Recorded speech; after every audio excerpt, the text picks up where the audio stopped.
on moving!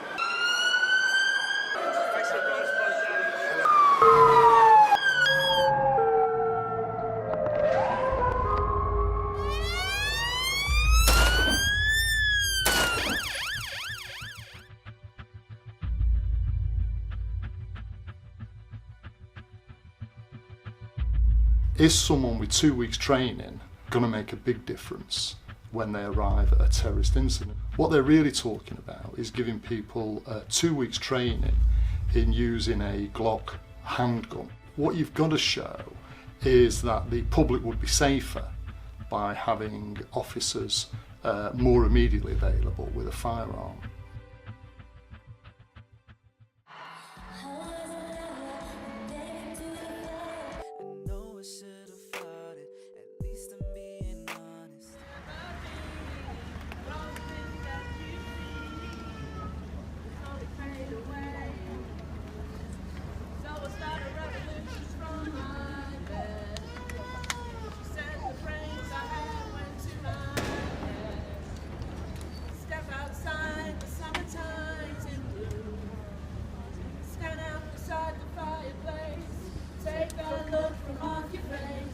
You ain't ever gonna burn my heart out.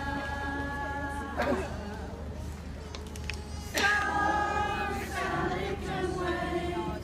She knows it's too late as we're walking on by. Soul slides away. Oh, happy under, they say.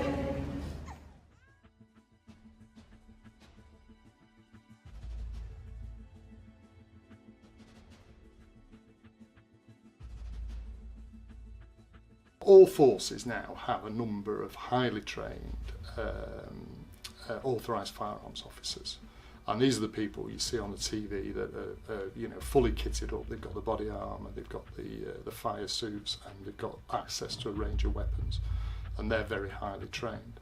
If it was my call, I would say I would pay for the properly trained officers who were readily available and could respond, and then what I would do is rely on the unarmed officers to actually get in position, keep observations, control the situation as best they can until an armed officer arrives. But what I would have is enough of those specialist officers to respond to the threat that we face.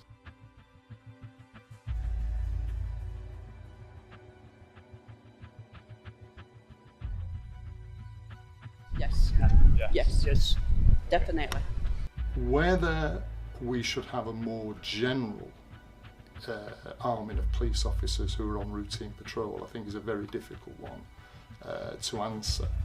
And I think you would need some evidence that that would make the public safer than they are now.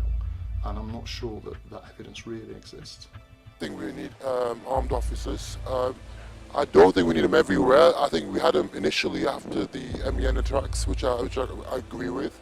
But I think it should be very short term, should be very specific, and should be very discreet. For example, There's nothing wrong with firearms as long as you are trained in them, as long as you know what you're doing with them. should be heading towards the United States model, which is like, police carrying weapons or things like that. In Britain's